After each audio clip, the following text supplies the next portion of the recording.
Jewellers వారి Purvi gold and diamonds November 1st KPHP లో ప్రారంభం. ఓపెనింగ్ ఆఫర్ గా ప్రతి 3 లక్షల కొనుగోలుకు ఒక గోల్డ్ కాయిన్ ఉచితంగా పొందండి. నమస్కారం, వెల్కమ్ టు సుమన్ టీవీ. నేను గీతాంజలి. కార్తీక పౌర్ణమి నవంబర్ 5వ తారీఖు ఎప్పుడెప్పుడా అని అందరం ఎదురు చూస్తున్నాము. ఎందుకంటే సంవత్సరం పొడవునా మనం పూజలు చేసినా చేయకపోయినా ఆ ఒక్కరోజు పూజ చేసుకుని చక్కగా 365 ఒత్తులు వెలిగిస్తే సంతృప్తి అంటే అది మాటల్లో చెప్పలేము.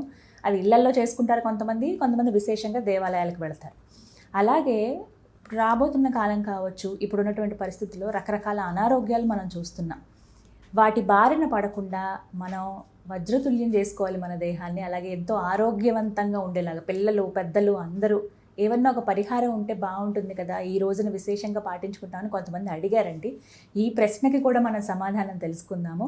అలాగే అసలు ఈ రోజున విశేషంగా ఏం చేయాలి? కార్తీక పౌర్ణమి అంటే కేవలం దీపాలు వెలిగించడమేనా? దానాలు కూడా ఏమైనా ఉన్నాయా? వీటన్నిటి గురించి తెలుసుకుందాం. వివరించేందుకు ప్రస్తుతం మనతో పాటు ఉన్నారు ప్రముఖ జ్యోతిష్యులు బ్రహ్మశ్రీ నందిభట్ల శ్రీహరి శర్మ గురువు గారు. వీరు గత 15 సంవత్సరాలుగా 30,000కు పైగా జాతక పరిశీలన చేసిన అనుభవం కలిగిన వారు. వారితో మాట్లాడి కార్తీక పౌర్ణమికి ఏం చేయాలో తెలుసుకుందాం. గురుగారు నమస్కారం అండి. వాగర్థావివ సంపృక్తౌ వాగర్థ ప్రతిపత్తయే జగతః పితరౌ వందే పార్వతీ పరమేశ్వరౌ. ఆదిత్యాయ చ సోమాయ మంగళాయ బుధాయ చ గురుశుక్రశనిభ్యశ్చ రాహవే కేతవే నమః. శృంగేరి జగద్గురు పీఠాధిపతులకి, కంచి పీఠాధిపతులకి నమస్కారములు తెలియజేసుకుంటూ కార్యక్రమాన్ని ప్రారంభిద్దాం. కార్తీక పౌర్ణమి గురుగారు ఎప్పుడెప్పుడా అని ఎదురు చూస్తున్నాం. వాస్తవానికి మా అందరికీ తెలిసినంత వరకు అయితే ఇలాగ ఒత్తులు వెలిగిస్తాం. ఇక్కడ వరకు శివారాధన మరి ముఖ్యంగా చేస్తారు, విష్ణు ఆరాధన కూడా ఉంటుంది ఇళ్లల్లో, అలాగే దేవాలయంలో దీపాలు వెలిగిస్తారు. ఇంకా ఏవైనా ఈ రోజున విశేషంగా చేయాలా? అసలు ఏంటి విధి విధానాలు? మాసములలోకెల్లా పుణ్యాన్ని సంపాదించుకునే మాసము ఈ యొక్క కార్తీక మాసం అమ్మ. అందులో ఏమాత్రము సందేహం లేదు. కార్తీక మాసం అంటే అందరికీ గుర్తొచ్చేది కార్తీక పౌర్ణమి, అరుణాచల గిరి ప్రదక్షిణ, దీప ప్రజ్వలనం, అలాగే దీపదానము, ఇవన్నీ చేస్తాం. అయితే చాలామంది ఈ యొక్క దీపాలని వెలిగించేటువంటి విధానంలో కానీ, సరే దీపాలని ఎవరికి వారు వారి యొక్క శక్తి అనుసారము వెలిగిస్తారు. కానీ ఒత్తులని వెలిగించే విధానంలోనే చాలా లోపాలు ఉన్నాయి. ఎందుకనంటే ఇప్పుడు బయట మార్కెట్లో 365 ఒత్తులు అని చెప్తున్నారు. అసలు ఈ 365 అనేది మనకు 12 మాసాలు కలిపితే వచ్చినటువంటిది, 12 నెలలు ఇంగ్లీష్ గ్రెగోరియన్ క్యాలెండర్ ప్రకారం. కానీ మన మన అనాదిగా వస్తున్నటువంటి సనాతన ధర్మ ప్రకారము మాసానికి 30 రోజులే. 12 మాసాలు అంటే 12 ఇంటి ఎంత? 30, 360. సరే 2-3 ఎక్కువైనా పర్వాలేదు. కానీ 365 మాత్రమే వెలిగించడం వల్ల ఒక్క ఒత్తి వెలిగించిన ఫలితమే కలుగుతుంది. ఎప్పుడు కూడా పూజా సందర్భంగా ఒక్క ఒత్తి వెలిగించకూడదు. 2 ఒత్తులైనా కనీసము జోడుగా వెలిగించాలి. అంటే ఖచ్చితముగా 720 ఒత్తులని వెలిగించాలి. అంటే అందరూ చేస్తున్న తప్పేది సాధారణంగా. కాబట్టి ఒక్క 365ని వెలిగించే బదులు 2 కొనుక్కొని 2 వెలిగించండి. కరెక్ట్గా శాస్త్ర ప్రకారాన్ని అనుసరించినటువంటిది.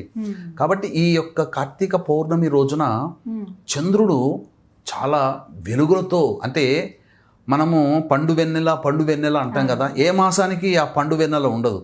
కార్తీక మాసానికి మాత్రమే పండు వెన్నెల. అంటే ఒక వెండి ఎలా అయితే తలతల మెరిసిపోతుందో అలా చంద్రుడు మేలిమి బంగారంలా, అసలు ఎంత ఆనందంగా ఉంటుందో ఆ పౌర్ణమి వెలుగుల్లో నిలబడితే, పచ్చిక బయల్లో అలా ఉంటే అంత గొప్పగా ఉంటుందమ్మా కార్తీక పౌర్ణమి రోజున. ఈ రోజున చంద్రగ్రహము నుంచి అమృత కిరణాలు భూమి మీద ప్రసరిస్తాయి. కాబట్టి ఎటువంటి నియమాలు పాటించాలి, ఆ యొక్క అమృతత్వాన్ని మనం సొంతం చేసుకోవాలంటే ఎటువంటి నియమాన్ని పాటించాలి? ఇప్పుడు మనము దోమలు ఉన్నాయి, దోమలు కుట్టకుండా ఉండడం కోసం ఇంటినంతా కూడా ఆల్ అవుట్ పెట్టుకుంటాం. ఒంటికి ఏదైనా క్రీమ్లు, ఓడోమాస్ లాంటివి రాసుకుంటాం. అంటే ముందు ప్రిపేర్ అవుతున్నాం కదా. లేదా బంధువులు ఎవరైనా వస్తున్నారంటే మనం అన్నీ సిద్ధం చేసుకుని వాళ్ళకి వంటకి, భోజనానికి. మరి చంద్రుడి యొక్క అమృతత్వాన్ని మనం పొందాలంటే ఊరికే చంద్రుని దగ్గర కూర్చుంటే కాదు, మన శరీరం కూడా దానికి సిద్ధం చేయాలి కదా. సిద్ధం చేయాలంటే కొన్ని నియమాలు పాటించాలి. అసలు ఈ కార్తీక పౌర్ణమి రోజున ఎటువంటి విధి విధానాలు ఆచరించాలి, ఏ నియమాలు, ఎటువంటి దానాలు చేయాలో మనం తెలుసుకుందాం. పొద్దున్నే కాలకృత్యాదులు తీర్చుకొని బ్రహ్మ ముహూర్త కాలంలో అవకాశం ఉంటే లేవాలమ్మా. లేచి ఇంట్లో దీపారాధన చేసి శివ పరివారానికి చిత్రపటానికి పూలమాల వేసి ఇంట్లో శివలింగం ఉంటే శివాయ నమః అంటూ ఈశ్వరుడికి అభిషేకం జరుపుకోవడం, శివ సహస్రనామ పారాయణం అక్కడ చేయడం. ఇక 5 గంటలకల్లా తులసి చెట్టు దగ్గర ఆవు పేడతో అలికి చక్కగా స్వస్తిక్కు, శంఖము, చక్రము, ఓంకారము, అలాగే అష్టదళ పద్మము బియ్యపిండితో వేసి వాటికి గంధపుష్పాదులతో అలంకరించి మధ్యలో బియ్యపిండితో కానీ గోధుమ పిండితో కానీ ప్రమిదను చేసుకొని మన చేతితో తయారు చేసినటువంటి ఒత్తుల్ని 3 ఒత్తులు వేసి ఆవు నెయ్యి వేసి వెలిగించి అప్పుడు విష్ణు సహస్రనామ పారాయణం సంకల్పం చెప్పుకొని విష్ణు సహస్రనామ పారాయణం చేసి అరటి పండ్లో, ఆవు పాలో, దానిమ్మ పండో, జామ పండ్లో, ఉసిరికలో నైవేద్యంగా పెట్టాలి. పెట్టిన తరువాత ప్రధానంగా అవకాశం ఉంటే ఉపవాసం ఉంటే చాలా మంచిదం. ఎందుకంటే రాత్రి కురిసే వెన్నెల యొక్క అమృతత్వాన్ని మనం పొందాలంటే మన శరీరము ఎటువంటి ఆహారముగా అంటే పండ్లు పాలు తీసుకొని శరీరాన్ని డీటాక్సిఫై చేసుకుంటామని అంటాం కదా, ఆ విధంగా శుభ్రపరచుకోవాలి. ఆ రోజు ప్రదోషకాల సమయానికి చక్కగా స్నానం ఆచరించి తిరిగి శివాలయానికి చేరుకోవాలి, విష్ణు ఆలయానికి చేరుకోవాలి. శివాలయంలో నవగ్రహాల చుట్టూ శివాయ నమః అంటూ ప్రదక్షిణ చేయడం, అవకాశం ఉంటే చండీశ్వర ప్రదక్షిణ ఆ శివాలయంలో ఆ కార్తీక పౌర్ణమి రోజున చేయడం, తర్వాత విష్ణు ఆలయంలో ఉన్నటువంటి రావి చెట్టు చుట్టూ నారాయణాయ నమః అంటూ ప్రదక్షిణ చేయడం. చేసిన తర్వాత దీప ప్రజ్వలన ప్రదోషకాల సమయంలో చేయాలి. రాజగోపురం దగ్గర, గాలిగోపురం దగ్గర, అలాగే అంతరాలయం దగ్గర ఎక్కడైనా కానీ దీపాన్ని వెలిగించే ప్రదేశం ఉంటే అక్కడైనా కానీ, రావి చెట్టు దగ్గరనైనా కానీ, విష్ణు ఆలయంలో, శివాలయంలో కానీ చేయాలి. ఈ యొక్క దీప ప్రజ్వలనం ఖచ్చితంగా కార్తీక పౌర్ణమి రోజున చేయమని శాస్త్రం. ఈ యొక్క దీపపు కాంతి ప్రజ్వలనం చేసిన పుణ్యం ఎంతటిదంటే ఆ కార్తీక పౌర్ణమి రోజున దీపాన్ని వెలిగించినటువంటి విధానము తర్వాత ఆ దీపపు కాంతిలో మరణించిన కీటకము కూడా స్వర్గము పొందుతుంది. ఆ రోజున దీపాన్ని వెలిగిస్తేనే అంత పుణ్యం అంటే ఆ మంటల్లో మరణించిన కీటకానికి కూడా అంత స్వర్గము కలుగుతుంది. అంటే అంతటి పుణ్యాన్ని సంపాదించుకునే మాసం. ఇక ఆ రోజున దీపదానం చేయాలి. పౌండరీక యాగము చేసిన ఫలితం దక్కాలంటే మార్కండేయ పురాణాన్ని దానం చేయాలి. సాలగ్రామ దానము, శివలింగ దానము విష్ణు ఆలయంలో కానీ శివాలయంలో కానీ చేయాలి. అందరూ చేసేటువంటిది దీపాన్ని నీటిలో వదిలిపెట్టడం, అరటి డొప్పల్లో కానీ చేయాలి. అరటి డొప్పల్లో కానీ లేదా నిమ్మపు డొప్పల్లో కానీ లేదా ఆకు డొప్పలు దొరుకుతున్నాయి అందులో కానీ బొడ్డు ఒత్తి అని పువ్వొత్తులు అంటారు కదా, అవి వేసి వెలిగించి నీటిలో వదలాలమ్మా. చాలామందికి నగరాల్లో ఉన్న వాళ్ళకి అన్ని సరస్సులు, చెరువులు ఇవన్నీ ఉండవు కాబట్టి ఇంట్లోనైనా శుద్ధ జలము బకెట్లో తీసుకొని అందులో ఈ యొక్క వెలిగించి దీపాన్ని వెలిగించి తోలాలి. ఈ విధంగా చేస్తే ఆ దీపము వెలుగుతున్నంత వరకు కూడా దైవనామస్మరణ చేసుకుంటూ ఉంటే ఆ దీప కాంతి ప్రభావం వలన దైవానికి దగ్గరగా వెళ్ళిన వారమవుతాము. పురాణాలలో ఎక్కడ కూడా అంటే మనకు ఈ యొక్క దేవుని యొక్క వర్ణన ఉంది, కానీ ఒకప్పుడు దీపమే దైవం అమ్మ. దీపారాధన చేసే దైవానిగా కూర్చుకునేవాళ్ళు. ఆ రోజున ఆ భావంతో దీపారాధన చేసి దైవాన్ని చూస్తున్నట్టుగానే భావన చేస్తూ నిరంతరము ఆ దీపం వెలుగుతున్నంతసేపు శివనామస్మరణో నారాయణ నామస్మరణో చేయాలి. తరువాత దానములు ఎలాగో యథావిధిగా చెప్పిన విధంగా చేసుకోవాలి. అసలు సిసలైనటువంటిది మధ్యరాత్రి. ఈ రోజున మన శరీరము అమృతతుల్యం చేసుకోవడానికి, అలాగే భవిష్యత్తులో ఎటువంటి అంటువ్యాధులు రాకుండా మనము, మన కుటుంబ సభ్యులు, మన మిత్రులు, ఈ యొక్క వీక్షించేటువంటి సుమన్ టీవీ ప్రేక్షకులు ఈ యొక్క విషయాన్ని మీ బంధువులకి, స్నేహితులకి, హితులకి అందరికీ చేరవేయండి.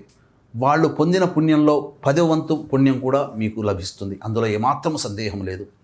ఇక వీక్షించేటువంటి ప్రేక్షకులు కూడా కార్తీక మాసంలో మహిమాన్విత క్షేత్రమైనటువంటి కాశీక్షేత్రంలో కార్తీక పౌర్ణమి 5వ తారీఖు, 6వ తారీఖు పద్మక యోగం ఉన్నటువంటి రోజున మీ జాతకరీత్యా కలుగు అన్ని రకాల సమస్యల నివారణకి, అలాగే శని మీనరాశిలో సంచారం చేస్తున్న కారణం చేత మేష, మిథున, కర్కాటక, సింహ, కన్య, వృశ్చిక, ధనుసు, కుంభ, మీన రాశిలో జన్మించినటువంటి వారికి శని దోష నివారణ, మరియు అక్టోబర్, నవంబర్ నెలలో రవి, శుక్ర, బుధ, గురుగ్రహాలు మారిన కారణం చేత 12 రాశుల వారికి సమస్యలు, ఇబ్బందులు తప్పవు. ఈ యొక్క దోష నివారణార్థమై సర్వదోష నివారణ పూజలు, హోమాలు నవంబర్ 6వ తారీఖు రోజున మధ్యాహ్నం 3 గంటలకి ప్రారంభమవుతాయి. ఈ కార్యక్రమంలో నమోదు చేసుకున్నటువంటి వాళ్ళకి శక్తిపాతం చేసినటువంటి కరుంగలి మాల ఇవ్వడం జరుగుతుంది. ఈ కార్యక్రమంలో 6వ తారీఖు రోజున మధ్యాహ్నం 2 గంటల లోపల మీ గోతనామాదులు స్క్రీన్పై కనిపిస్తున్న నెంబర్కి కాంటాక్ట్ చేసి నమోదు చేసుకోవచ్చు. అలాగే 20వ తారీఖు కార్తీక అమావాస్య శ్రీశైల క్షేత్రంలో మరియు డిసెంబర్ 4 దత్తక్షేత్రంలో ఇలాంటి సర్వదోష నివారణ పూజలు, హోమాలు జరిపించడం జరుగుతాయి. ఇక చక్కటి చిక్కనైనటువంటి ఆవు పాలు సిద్ధం చేసుకోవాలమ్మా. సిద్ధం చేసుకొని గోరువెచ్చగా కాల్చాలి. కాల్చిన తర్వాత ఆ ఆవు పాలలో కుంకుమ పువ్వు, అలాగే జాజికాయ, జాపత్రి పొడి, అలాగే ఇలాచీ పొడి, ఒక వెండి రేకు, స్క్వేర్ టైప్గా ఉన్నటువంటి ఒక వెండి రేకు, ముత్యము, అలాగే ఆ ముత్యపు చిప్పులు అని అంటారు కదమ్మా అవి. తరువాత ముఖ్యముగా ఈ సంబంధించినటువంటివన్నీ కూడా వేసి ఇంటి పైన గోడ మీద, టాప్ గోడ మీద రాత్రి 11:30 నుంచి 12:30 మధ్య కాలంలో ఆ బౌల్లో పెట్టుకుంటాం కదా, ఆ బౌల్ పెద్దదైనా కానీ పెట్టాలి. పెట్టి దాని మీద జాలిపరచాలి. ఈ విధంగా చేస్తే ఆ 11:30 నుంచి 12:30 1 గంట మధ్య కాలంలో ఆ అమృత కిరణాలు కిందికి ప్రసరిస్తాయి. అవి ఆ పాలు, క్షీరము అంటే చంద్రుడి నుంచి వచ్చేటువంటి శక్తిని గ్రహించే వెండి, ముత్యము, కుంకుమ పువ్వు, రజిత భస్మము, ఇలా అన్నీ ఆ యొక్క సంబంధించినటువంటి వస్తువులే. చంద్రుణ్ణి, ఇవన్నీ కూడా చంద్రుల్లో ఉండే శక్తిని గ్రహిస్తాయి. ఆవు పాలు శ్రేష్టం. ఇవన్నీ చేసిన తర్వాత 12:30 తర్వాత కొద్దిగా ఇంటి సభ్యులందరూ కూడా తాగవచ్చు. అమృత తత్వం అవుతుందమ్మా. ఎందుకంటే ఈ విధానము ఎక్కడి నుంచో నేర్చుకున్నది కాదమ్మా. నేను సరస్వతి శిశు మందిర్ స్కూల్లో చదువుకున్నాను. మా అందరి విద్యార్థులందరి చేత కూడా ప్రాంతాచార్యుల వారు, ప్రధానాచార్యుల వారు అందరినీ ఆ కార్తీక పౌర్ణమి రోజున గ్రౌండ్లో కూర్చోపెట్టి మధ్యరాత్రి అందరికీ ఆవు పాలు ఇచ్చి, ఆ ఆవు పాలలో చంద్రుణ్ణి చూస్తూ శివనామస్మరణ చేసుకున్న తర్వాత తాగండి అన్నప్పుడు తాగేవాళ్ళం. అలా మాకు నేర్పారు. కేవలం కార్తీక పౌర్ణమి రోజున మాత్రమే. నాకు తెలిసింది, నేను ఆచరించాను. నాతో పాటు 100 మంది విద్యార్థులు ఆ రోజుల్లో ఆచరించారు 30 ఏళ్ల కిందట. మీరు కూడా ఆచరించండి. నాకు తెలిసింది మీకు చెప్తున్నాను. నచ్చితే ఆచరించండి, 10 మందికి తెలియచేయండి. తప్పకుండా మీ యొక్క శరీరం అమృత తుల్యం అవుతుందని చెప్పడంలో ఏమాత్రం సందేహం లేదు. చక్కటి పరిహారం అండి. చాలామంది అంటే చాలా విశేషం అసలు కార్తీక పౌర్ణమి ఇలా ఈ విధంగా పరిహారం చేయటం ఆరోగ్యానికి చాలా మంచిది. అంతే కదా, ఎప్పుడు ఏదైనా కొనుక్కోవచ్చు, ఏదైనా సాధించుకోవచ్చు, ఆరోగ్యాన్ని కోల్పోతే సాధించుకోలేదు కదా. కార్తీక పౌర్ణమికి ఇంకొక ప్రత్యేకత ఉంది. ఈ రోజున త్రిపురాసుర సంహారం జరిగింది. అంటే త్రిపురాసురులు అనేటువంటి రాక్షసులు ఈ లోకాన్ని పట్టి పీడిస్తూ శివుని ద్వారా మరణం లేని, అంటే ఆ 3 పురాలు వాళ్ళకందరికీ కూడాను, ముగ్గురికి 3 పురాలు, 3 రథాలు ఉండి ఏం వరం కోరుకున్నారంటే అన్ని చోట్ల విజయాన్ని పొందాలి, మాకు మృత్యువు ఉండకూడదంటే శివుడు ఇవ్వనంటాడు. అప్పుడు ఏం చెప్తాడంటే, మీరు ఇంకేదైనా రూపంలో అడగండి వరాన్ని కోరుకుని, అంటే మాకు 3 రథాలు కావాలి, బంగారు, వెండి, ఇనుము. ఈ 3 రథాలు ఒకే వరుసలో ఉన్నప్పుడు, ఒకే సరళ రేఖ మీద ఉన్నప్పుడు, ఒకే బాణంతో మా 3 రథాలని ఛేదించినప్పుడు మాకు మృత్యువు సమీపించినట్టే అని వరం కోరుకుంటారు. అందుకనే ఈ త్రిపురాసురులు ఏం చేశారంటే, ఒక రథాన్ని ఒక పక్కన పెట్టి 2 రథాల్లో వెళ్ళి యుద్ధం చేయడం. కాబట్టి ఈ 3 ఒక దగ్గర ఉండవు కదా. అందుకని శివుడే వరం ఇచ్చాడు కాబట్టి ముల్లోకాలన్నీ కూడాను తల్లడిల్లిపోతే ఆ పరమేశ్వరునే వేరుకోగా, పరమేశ్వరుడు ఈ యొక్క త్రిపురాసులతో యుద్ధం చేస్తాడు. ఎంత చేసినా కానీ యుద్ధంలో విజయాన్ని పొందలేకపోతాడు. 3 పురాలు ఒకే వరుసలో పెట్టి ఒకే బాణంతో సంధించినా ఆ 3 పురాలు ఛిద్రమైన వాళ్ళు మళ్ళీ బతికారు. దీనికి గల కారణం ఏంటి అని చెప్పి తలిచి చూస్తే, ఆ యొక్క భార్యలు, వారి భార్యలు మహాపతివ్రతలు పూజ చేస్తూ కనబడుతుంటారు. కాబట్టి ఆ పాతివ్రత్య భంగాన్ని కలిగిస్తే చాలు, ఈ ముగ్గురిని సంహరించే బాధ్యత ఇంకా నేను ఆఖరిగా తీసుకుంటాను అని చెప్పి రుద్రుడు చెప్పగా, విష్ణువు ఒక అవతారం ఎత్తుతాడు. అది ఏంటంటే, ధర్మ ప్రకారము ఆచరిస్తున్నటువంటి ఆ 3 భార్యలకి అధర్మ విధంగా బోధనలు చేసి వాళ్ళ పాతివ్రత్య భంగాన్ని కలగచేస్తాడు. ఆ అవతారమే బుద్ధావతారం.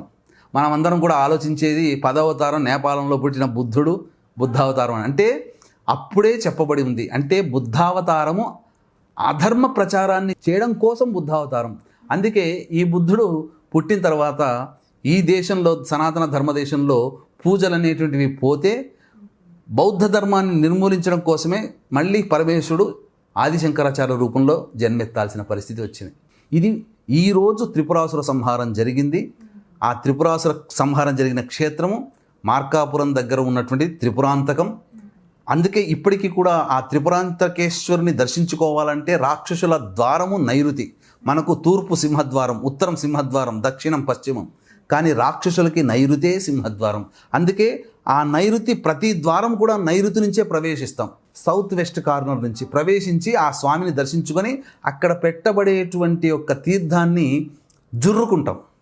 అక్కడ అన్నట్టుగా జుర్రుకోవాల్సి వస్తుంది. ఆ తీర్థం అంత చిక్కగా ఉంటుంది. అంటే రాక్షస ప్రవృత్తి జుర్రుకునేది, మానవ ప్రవృత్తి దైవ ప్రవృత్తి భుజించేది. రాక్షసులు జుర్రుకుంటారు. ఆ స్వభావాన్ని తెలియచేయడం కోసమే అక్కడిచ్చే తీర్థాన్ని నాకాల్సి వస్తుంది. ఇలా అన్నమాట. అలాగే సృష్టిని పూర్తిగా నిర్మూలించి ప్రతి సృష్టి చేసినటువంటి రోజు ఈ కార్తీక పౌర్ణమి ఆ త్రిపురాంతక క్షేత్రంలోనే. అంతేకాకుండా జ్వాలా తోరణానికి చాలా ప్రాముఖ్యత ఉందమ్మా. అంటే హాలాహలం అనగా క్షీరసాగర మథనం జరుగుతున్నప్పుడు ఈ రోజునే హాలాహలం పుట్టింది. ఆ హాలాహలాన్ని మొదట తీసుకున్నటువంటి పరమేశ్వరుణ్ణి కంఠం దగ్గర గౌరీదేవి వచ్చి గట్టిగా పట్టుకొని తన ఇష్టదైవాన్ని మొక్కుతుందట.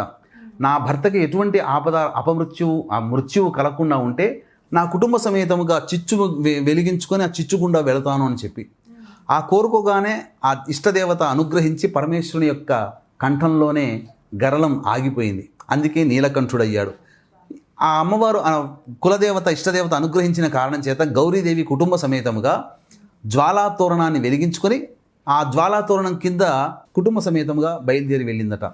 దాన్ని పురస్కరించుకొని ఇప్పటికీ అనేక పురాతన శివాలయాల్లో 2 స్తంభాలు నాటి మధ్యగా అడ్డస్తంభంగా నాటి దానికి ఎండుగడ్డి చుట్టి వెలిగిస్తారు. మొట్టమొదటగా శివపార్వతుల విగ్రహాలని తరలించిన తర్వాత, ఉత్సవ విగ్రహాలని తరలించిన తర్వాత అప్పుడు ప్రజలందరూ కూడా తండోపతండాలుగా దాని కింద వెళతారు. కొంతమంది రైతులైతే ఆ యొక్క గడ్డిని తీసుకొని ఆ బూడిదతో సహా పంట పొలంలో చల్లుకుంటారు. తద్వారా ఎక్కువ దిగుబడి వస్తుందనేటువంటి నమ్మకం. కాబట్టి ఎవరికైనా పార్వతీ అమ్మవారే ఈ యొక్క విధానాన్ని ఆచరించి చూపించింది కాబట్టి ఎవరైతే ఈ యొక్క జ్వాలాతోరణం గుండా వెళతారో వాళ్ళకి అపమృత్యు భయం ఉండదు అని ప్రమాణం. మళ్ళీ వచ్చే కార్తీక పౌర్ణమి వరకు. ఇంకొక సందర్భంలో మహిషాసుర మధ్యగా ఉన్న అవతారం ఎత్తినప్పుడు మహిషాసురుని సంహరించే క్రమంలో ఒక శివలింగాన్ని తొక్కి భిన్నం చేయడం వల్ల ఆ దోషాన్ని పోగొట్టడం కోసం జ్వాలాతోరణాన్ని ఏర్పరచుకొని ఆ యొక్క చిచ్చు గుండా వెళ్ళిందని అమ్మవారు.